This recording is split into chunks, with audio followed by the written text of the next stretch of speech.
What is something that is maybe commonplace for everybody in the world or the majority of people in the world, but that you do differently?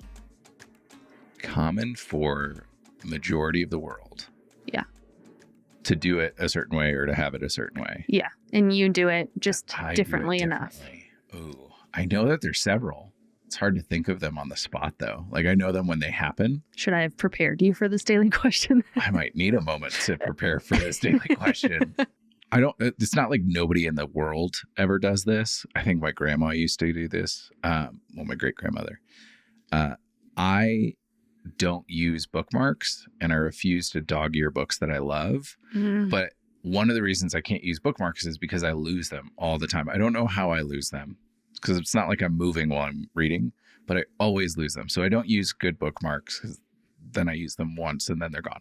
So instead, what I'll do is I'll usually use a piece of tissue or I'll use some toilet paper and I'll use that as my bookmark. And so there's a bunch of books here, like even Silmarillion behind you has a tissue sticking out the front or the top because that's what I've used as a bookmark. Are you often reading your books in the bathroom where you would have access to toilet paper? Better than being on your phone in the bathroom. I would say it's a pretty common place for me to read. Mine has to do with the fact that I have an Android phone because you can't actually do this on an iPhone. And it's that, and I'm trying to describe how to do it, but like most of the time, even with an iPhone, people will move their thumb from the right to the left to get to their next page of apps, right? They go from the right side to the left. So they're swiping left. Okay. To get to their applications or their like next page of applications. Okay. And because I have an Android, I can. Oh, you're talking about like the home pages. The home pages. Yeah. Okay. I can make it so that I scroll the other way. So my home page is to the right of the rest of my apps. So like I scroll that is weird. Right. Yeah. To get to all of my apps and everybody else scrolls left. Oh, interesting. Swipes left. I have widgets on the left and apps on the right of my home screen. Yeah, iPhone users probably don't know what widgets are. They'll get them in 5 years. Yeah. That's how it goes with Galaxy versus Apple. Yeah, for sure. It's a decent jump off into today's topic because when it comes to technology, there is not I believe there is not an element of our lives that we do more differently than each other. It's true. Than how we use technology. Yeah. Anytime that I have to use your computer, like I can feel every muscle in my body tensing because it's not doing what I need it to do. And I feel the same about yours. Because you always have on your, so when I used to have an Apple laptop, I wouldn't maximize anything ever. Like I wouldn't do the full screen option, and you only do that. Yeah. I would always do the tab switch. Yeah, I just swipe between maximized screens, and it works for me. And I mean, that's kind of one of the weird cases where you and I both have Android phones. Yes. But for computers, I really do prefer MacBooks because I spent so much of my career using one that I just have started to favor it. And you use a PC primarily for gaming. Primarily for video editing is how I built it. And then it just so happens to work well for gaming. But even like your mouse is too fast for me. I can never find it. Your keyboard is just too tough. Like it takes too much work to push the letters down. And then I can't understand the configuration of all your monitors and which one goes in which order. So that like if my mouse is starting here, how do I get it all the way to this screen? Well, you just move it like you would. Like it should just, they're acting like they're where they are. But in my brain, the top right one would go across that way. And then like down to the other one. No. See, we use it so differently. No, it's not a book. But it is, though. It's three screens on top of each other. I was trying to think of, so, I mean, even like our phones. Yeah. You don't ever have the like home button and the back button and the taskbar pulled up. At the bottom of your screen, mine just lives there, and yours you have to pull up, which is super annoying. It doesn't pull up anymore either. Oh my gosh, that's terrible. What are you, an iPhone user? No, I just use the swiping motions that they have. That's what iPhone users do. Okay. I can't ever I'm a grandpa when it comes to an Oh my iPhone. gosh, when somebody hands me an iPhone, I do don't know what not to do with I this. don't know how to use it. Every time somebody's like, just take a picture, and I'm like trying to swipe the camera up, and they're like, no, just hold it. And I was like, what do you mean? And then I like try, and it takes me forever to just like open their dang camera. I don't know. This part of the episode's going to age so poorly. Oh my gosh. So fast. I know. But Our kids are going to look at this and be like, Dad, what's a screen for a computer?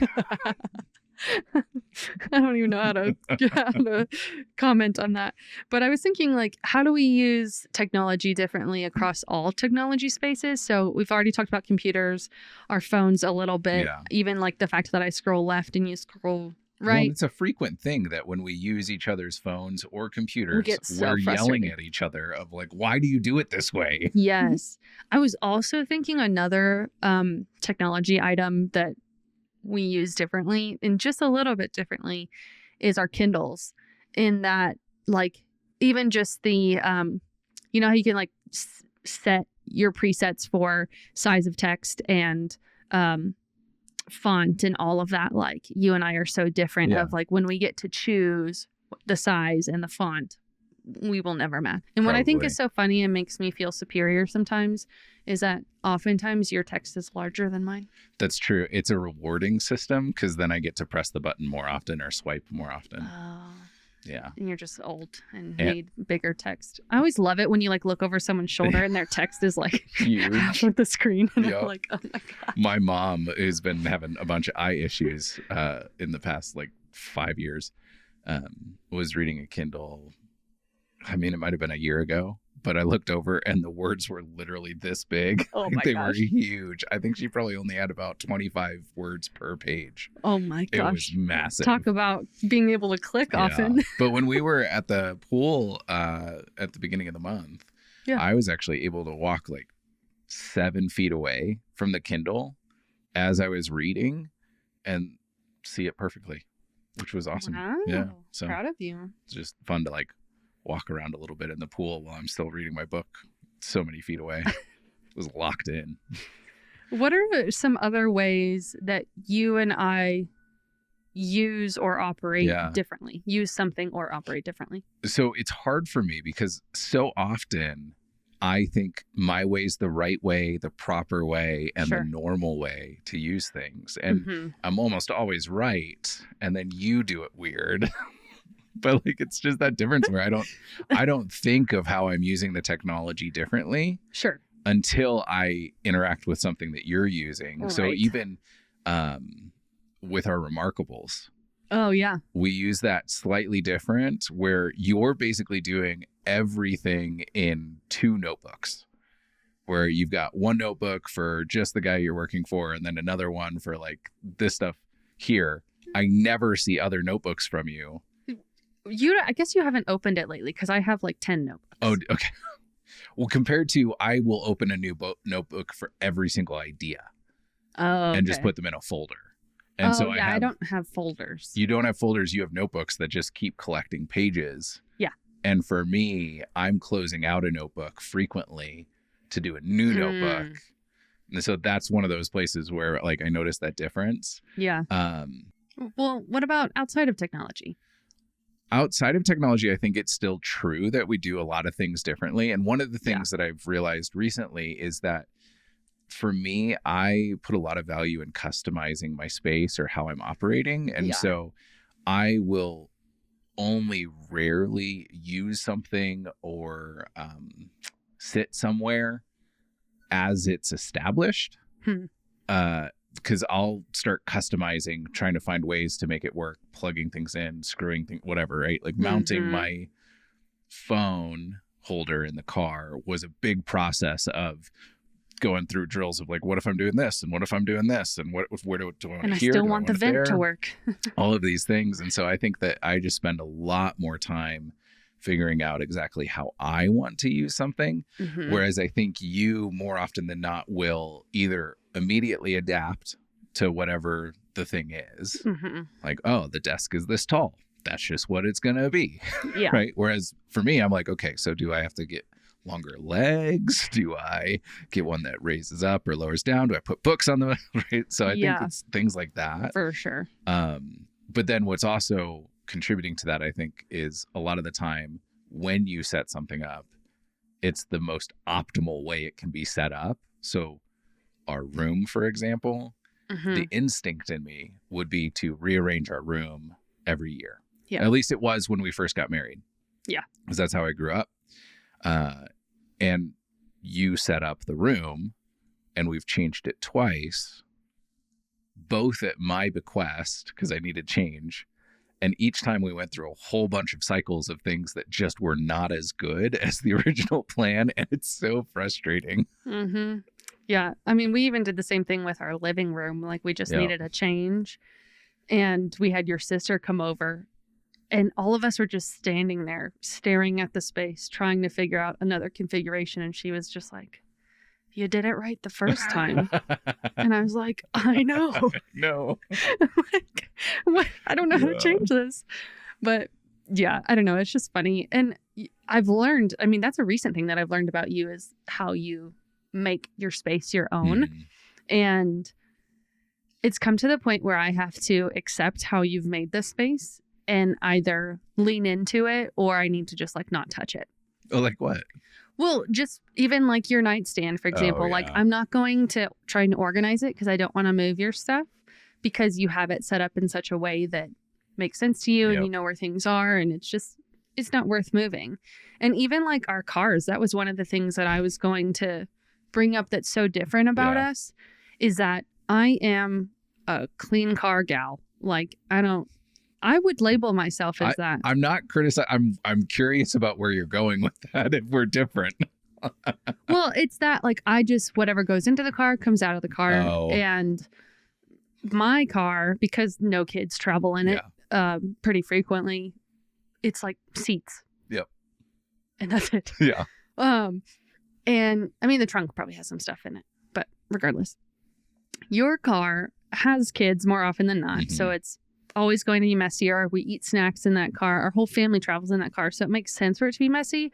But the part that you make your own that I can't change because it makes a lot of sense is you have made that car in such a way that you could go anywhere at the drop of a hat. Oh, yeah. Like you are prepared for, bad things to happen. Yep. You've got everything in a change of tire, which every car should have.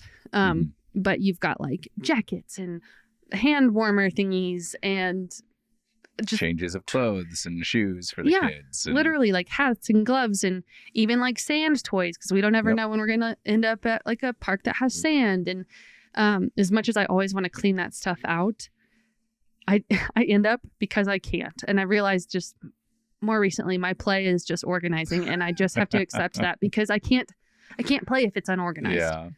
And it's the fact that, okay, this bag has to stay in the car. But what I do have control over is I can organize it. And so I just pay attention to what all the stuff you have in it is. And then I make it and then I put the bag right back in. But yeah, I mean, you taught me something recently. Like we have something in our Malibu where the radio can pop up and it creates like this little cubby behind it. And it doesn't have the ability like our Pilot does to display your maps, your Google Maps. And so you had put it on your phone in the Malibu and then you opened that compartment and put your phone in the cubby. And I was like, oh, wow, that's amazing. Yeah. I never thought of that. It only took me like 2 drives to be like, this is the way it has to be. No, I just listened to Rhonda, who I've labeled my Google Maps as. Rhonda's been the name for a very long time. That goes back to our dating days. That way I can just say, shut up, Rhonda. I don't know why. I know a lot of Rhondas. Actually, I know one, but she's really kind. I know a lot of Rhondas. I only know one. One thing that we do differently that sometimes does bother me, these are all small annoyances. You and I will frequently choose a spoon or a fork opposing each other for the same meal. Yes, always. Like it's almost always. And there's only a handful of times where I agree with you. So like macaroni and cheese, in my opinion, is always a spoon. Yeah, I would say. I think a spoon. Okay. No matter the noodle? Because I feel like there's some times where you've chosen a fork.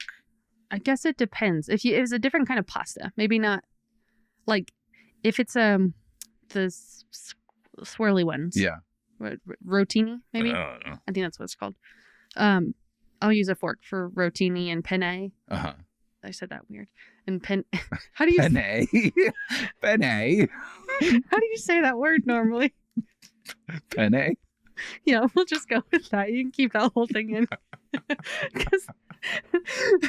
Jenny. I love you, Jenny. Anyway, you know what that's from, right? Yes, I know. What Just making sure. Forrest Gump for you young listeners. But yeah, we like specifically that pasta. Yeah. Both of those short noodle ones, I'll use a fork and you'll often use a spoon. Yeah.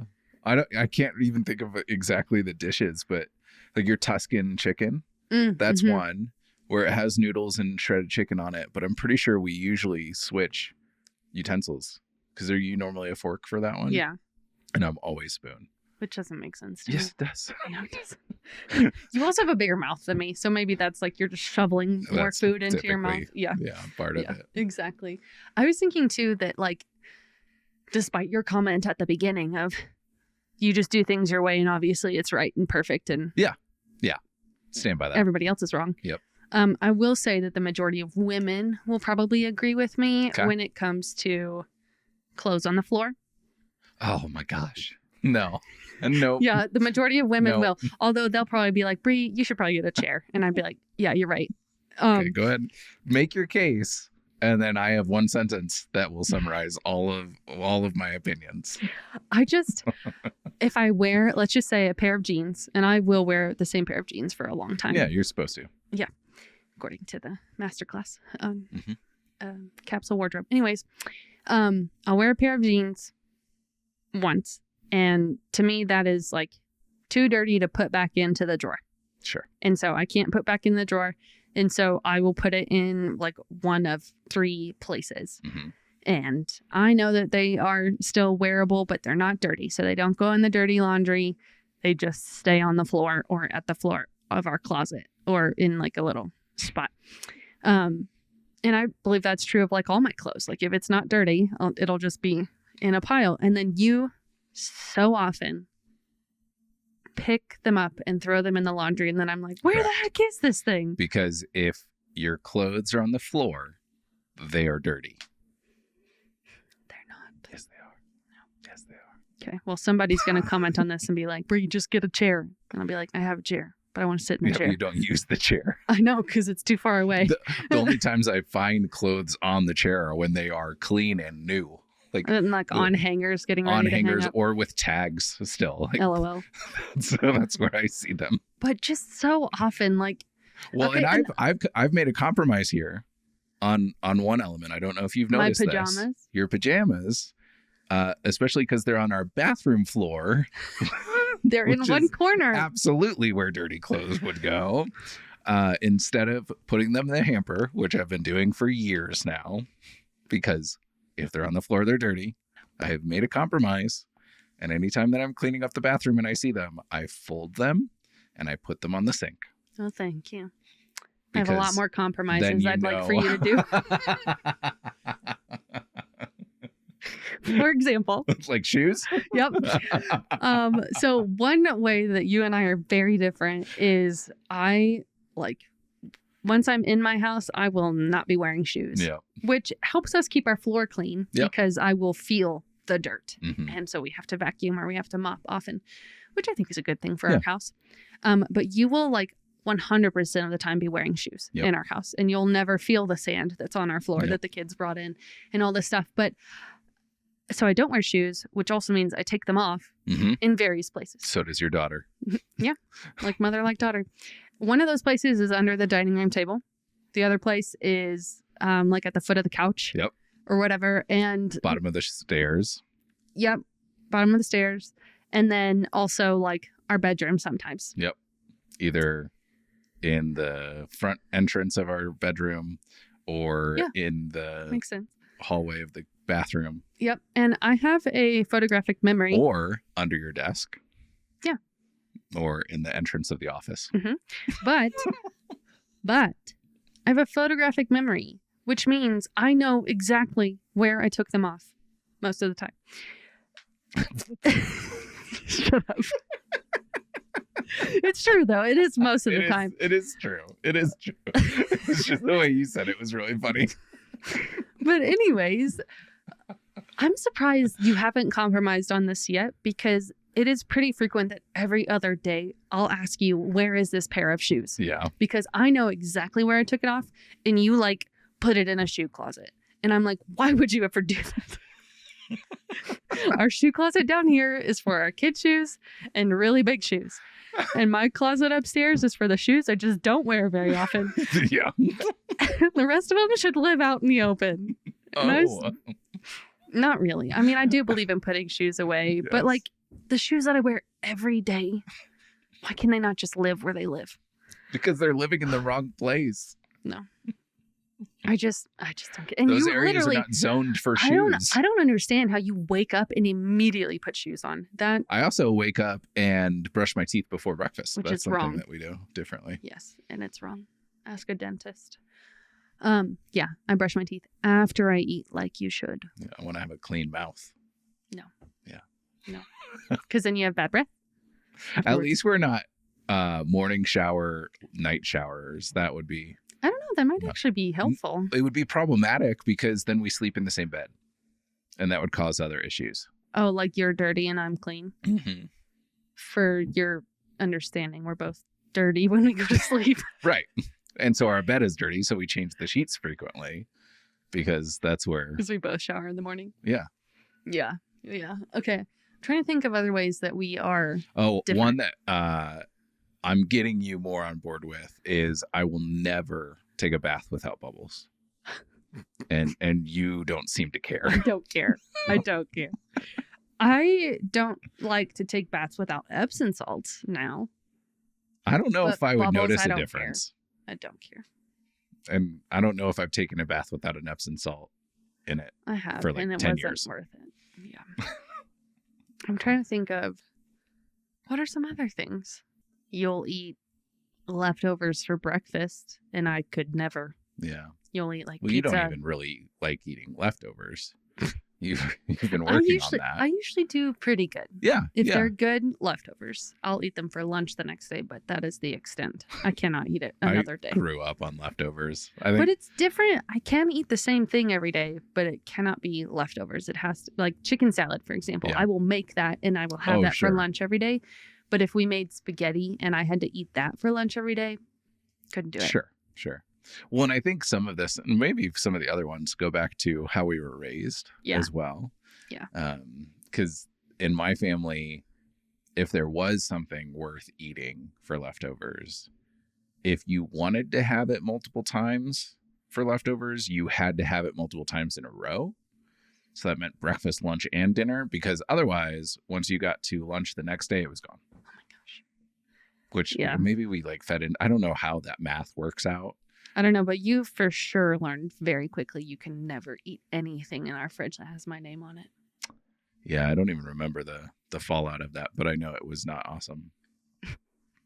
We haven't had a lot of big fights in our life, but It has that gotten mine's to the been- point, though, where after a couple days, I'll just do Yeah. it. All you have to do is ask me. I know. Just another childhood trauma. But like your siblings don't respect names No. on leftovers, and I don't They don't, understand that. unless it's the nibblings. They seem to respect the nibblings a little bit. Okay, a little bit. A little bit.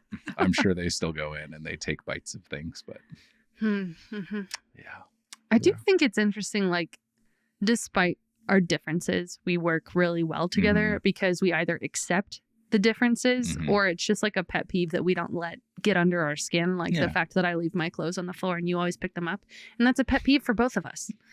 On both ends, yeah. Like, It keeps things spicy. like, where are my shoes? And you're like, check the shoe closet. Yeah, And I'm like, where they belong. I don't want to. Do you do that with my jackets? I do. Yeah. Which Well, drives me nuts because I literally wear the same jacket like every day in the wintertime Uh-huh. and you put it away and I'm like, I will wear that in 6 hours. right. But for those 6 hours, it can go where it belongs. It doesn't And it have doesn't to. need to be an eyesore. It's not an eyesore. It's a nice jacket. It is a nice jacket, but it doesn't belong on the kitchen chair. Okay, if you want to talk about eyesores, Oh, okay. you Yeah. are the problem with our mail corner. I I am partially the problem for our junk corner, but some of that is because somebody else puts things on the coffee station that belong in the junk corner. So I just transport them over there. No, I disagree. Most of the time I put stuff on the coffee counter means I'm on my way up the stairs or to the library. Yeah, it does. No, it doesn't. Sometimes. Sometimes. I agree with you. Sometimes. The softening of things, like it just becomes this gradual, like, I absolutely don't do that most of the time. Rarely do I do it. Yeah. But no, I had like just recently cleaned that mail corner. I know, and it was so nice. And I literally never put anything on it. Right, because I have to put everything No. No, let's play it back. Watch the camera. Where's the film? We need to record that. We need to record this because I think I'm right. You are the mail corner problem. Oh, I think it's excellent that on a SAT episode we have encapsulated what some of our fights look like. This is how we argue and what we argue about. Yeah, absolutely. Golly. No, the number of times that I am cleaning up the kitchen area and there is stuff there that either I don't know where it belongs, or it's sunglasses, or it's like your Bible study stuff, which I don't know why it lives in the junk pile. It's because you haven't created a custom space for your Bible study stuff. But I'll move it over there. So yes, I do. I am probably responsible for 90% of the stuff making it to the junk corner. 99%. But it's just because I'm fixing everybody else's mistakes. And yet, one of our fights at the beginning of our relationship was the difference between tidy and clean. Oh, yeah. That was because you would often say, like, we've got to clean this. And I'm like, okay, clean means using like chemicals and like actually cleaning the surfaces. And what you were doing was just tidying. And I was like, this is not clean. And then I was like, of course it's clean. Look at it. It's not. Yeah. Yeah. I think most of the time we end up just tidying, and then we call cleaning deep cleaning. That's true. That has become phase of life we're in right now. That's so true.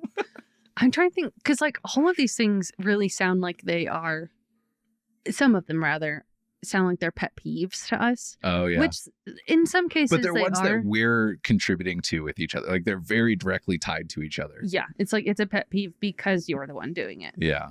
But I get annoyed. Well, because I live with you. Like I think that's the thing. But even like we have a laundry fairy that lives in our house, aka my mother, who is so graciously does laundry for us sometimes when she's here. But only for the kids. She's made that very which has been helpful because when she's done my laundry, which was true of you too, everybody does it wrong. I'm the only one who does. Because I don't divide by hues. I don't do that either. Do you have a further defense than that? No. What do you expect from me? Then why do you have 5 different piles of colors? Because there are 5 different groupings. Which are? Socks and undies. Okay. Yeah. Colors. Okay. Whites. Okay. Blacks. Okay. And the only reason I separate grays is because we have so many blacks, I can't throw the grays in with it. Okay. And towels and sheets. 7. And those are because they're so big. I can't fit them in. Kids' clothes.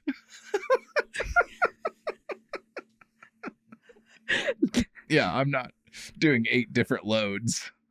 Yeah, because you can't handle it. I can't. I definitely can't. That's why I got Anytime you ever put something in the washer, I am the one who moves it to the dryer. And it could be a day in between. Well, the real reason I got fired from laundry was because growing up, I don't know why, probably because hangers went missing all the time. There were laundry room hangers, and then there were your room hangers. And so I would take things off of a hanger and then I'd go hang them up in my closet. And I did that once for you and you were livid. I hate putting clothes on hangers, and the fact that I had to do it twice pissed me off. Never again. Never again. And I don't mind doing laundry. I like doing laundry. Yeah. I think there's several things in our lives that I don't mind doing, but you deeply mind doing, and vice versa. Which is really helpful. Okay, I feel like I've come up with like you have 70% of our Well, content. I think you're so observant that it's easier for you to recognize the differences. And again, for me, I'm always doing it the right way. And so I only notice it when I have to come across. I don't even know if there's an eye roll sound effect that I can put in there.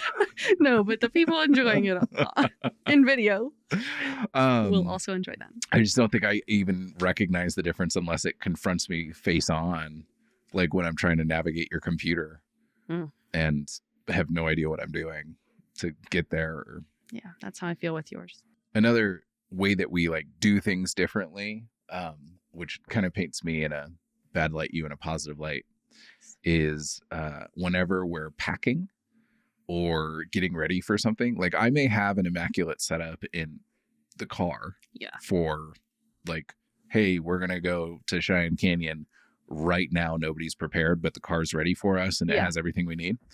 I can do that just fine. But hey, you're going to go over to Ladies for the night. Suddenly it's like if I'm in charge, like I was this past weekend, it was, here's 2 gallon-sized baggies. Here's several pants, several shirts, several undies, several this. I think you're fine. Whereas you will have like little individualized bags of, here's the undies for this activity. Here's the clothes for this activity. If the weather becomes this, here's this bag. Here's this medicine and this blankie and this thing. And then they get put into this bag with like this category system that whenever how many times does my mom praise you for how you've packed the diaper bag? Yeah. It's constant because it was always exactly what she needed. She just looks in there, oh, it's this thing. Yep. And for me, it's she can always tell when you've packed the bag. Yeah. I don't even know if I could mimic it. Mimic mine? Yeah. I don't know if I could. You. I know you could teach me, but even that obnoxious way that you were talking about of like me doing like bags of outfits, that was me trying something new. Oh, well, it works. I mean, but I've done it lots of different ways. And I like to go for praise from your mom. So I like to try different things to see what she likes. Yeah. But that's. And even how you pack yourself, right? Like we did a trip recently and shared a checked bag. Oh yeah. And, granted, I'm easy. I've got like 2 outfits that there's not much variety. And so I just stuffed my stuff in one pocket. And then you have these like nicely organized little categories. I think that's true of like a lot of couples though. Cause I was talking to my boss recently and he hadn't yet packed for a family trip. And of course his wife was packed and he was like, nah, I'll pack the night before. And I was like, is that universal? Like do men? And I know that there are some women that pack the night before. And I guess it depends on how often you pack. And I have gotten faster and I've gotten better. But at the same time, whenever I do pack too close to the event, I leave things out. Because it takes me a long time to process all the different things that I'm going to be doing or needing.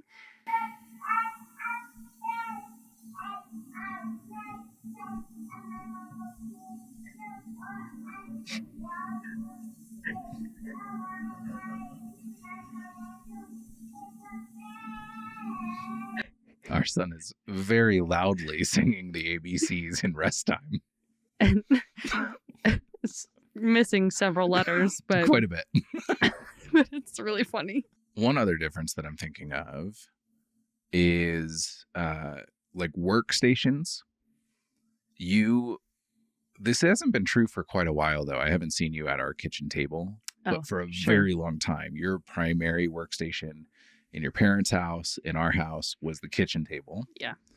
And again, growing up, mine was my bed. And so I'd like work on my bed or on the floor. and that just felt more comfortable for me. Yeah. But to ask you to do a project on the bed would be a nightmare for you. Absolute nightmare. And vice versa, not vice versa, but in connection to that, there's also an element of when I am ready to relax and just like chill at night, I'm like, hey, let's just lay in bed and let's watch a show and let's lay in bed and we'll like read next to each other or something. And you're like, no, because I'm gonna fall asleep. We should go down to the couch. And I'm like, oh, the couch, that's not the comfy spot. Yes, it is. No, it's not. Yes, it is. We also don't have a TV in our room. No, purposefully. Yeah. But doesn't stop us from bringing a computer in there. Yeah. Yeah. But yeah, I that is another weird thing. Yeah. I mean, even just like how we sleep so differently. Like I think we've talked about this before. Our Tempur-Pedic bed. Yeah. Not Tempur-Pedic. Sleep number. Sleep number. Yeah, Gosh. our sleep number bed. Yeah, you sleep so firm and I sleep really soft, and then you sleep with only the top sheet and I sleep with like top sheet, blanket, comforter. Yeah. Our bed is like always half made. Yep. And it works for us. It does. Yeah, it But does. we're just like so different, and I'm so grateful for the sleep number because of how differently we sleep. Well, I'm grateful that in all of our differences, we're still so compatible, and that the differences do often act like this spiciness to it. It gives us something fun to banter back and forth about, to tease each other for, but they're not dysfunctional items. Yeah, they're not, I'm going to die on this hill right. situation. It's not, I think I've only said that recently of like, I will die on this hill. And you were like, okay, fine. Yeah, I don't even remember what. Oh, it was the school. It was about school. Was it about school? I thought it was PJs. Maybe I mixed it up. Maybe I've said that more than Maybe you said it more. I don't know. I feel like there's one or two of these that you've said that about. I will die on this hill. Okay, well, there's only one that I like meant. Oh, so now I have to interpret which ones you meant and which ones you didn't mean. Anyways, for your set to the fourth power, or your set is to identify the things with your significant other in which you are different. Yeah. And to like observe them in the moment, but then highlight them as part of the conversation. But like be complete opposite, or like something that's like honestly could be a pet peeve for you, but like in a lighthearted way. Yeah. Most of the time that comes out for me. And what's wrong with you? That's the phrase that comes up in my spirit when I notice a difference. I'm trying to figure out how to convey my pet peeves to you in a way that you'll receive them well. I usually do. I just with some playful teasing. I'm going to start labeling them as icks. Icks. I've got a new ick for you. You've got a new ick for me. Yeah. Yeah, that's fair. And then I'll just start sharing with you how I've customized my life around me to make it more convenient so that you know how to operate within it. Which I think I've done well. Life. You have. I have not tried to change your things. You always try to change mine. Always. Because I'm trying to make your life better. No. Such as when we first got married, you didn't ever have water next to your bed. That is true. And now look at your life. Now I have to get up and pee in the middle of the night. Yeah, but do you want to go to sleep without a water bottle next to you? I mean, I do it a lot when I'm not around you. Oh, okay. Like, I just make you thirsty. No, it's where you say, yeah, you do. What was the high level of cringe and high level of... You have a low tolerance of cringe, but a high tolerance of social awkwardness. Yeah. And I have a high tolerance of cringe, but a low tolerance for social awkwardness. Yeah. So that was cringe for me. That was cringe. Yeah. It made me physically cringe. We'll rewind that tape. Regardless of the tape and regardless whether you put clean clothes on the floor or not, I will always love you. And I'm always grateful that you're in my life, because at the end of the day, the greatest thing that I've done to customize my life is to invite you into it. Oh, that's such a good line. Thanks. I just came up with it. It was really good. It's another thing we're different at. I'm kidding. Wow. Just cut the tape.